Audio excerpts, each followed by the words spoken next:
The night the king died, the palace went silent, not out of grief, but out of fear. Everyone knew what would happen next. Prince Darion would become king.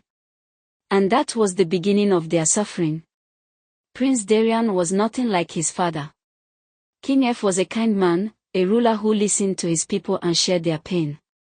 He walked in the market, ate with the poor, and made sure no child went hungry. But Darion, he only cared for himself. From the day he sat on the throne, things changed. He raised taxes so high that even the farmers who grew food could no longer afford to eat. If anyone complained, his soldiers would beat them in the streets. He built golden statues of himself in every corner of the kingdom, but the roads were broken and filled with holes. "Why should I care for them?" he once said, staring down from his palace balcony. "They are here to serve me." He threw grand parties that lasted for days, music, wine, and dancing, while his people starved outside the palace gates. Sometimes, the villagers gathered near the walls just to smell the food they could never taste. Darion's arrogance grew like fire.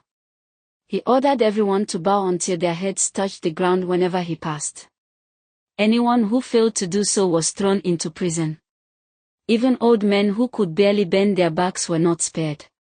One day, an old woman came to the palace, holding a small bag of grain.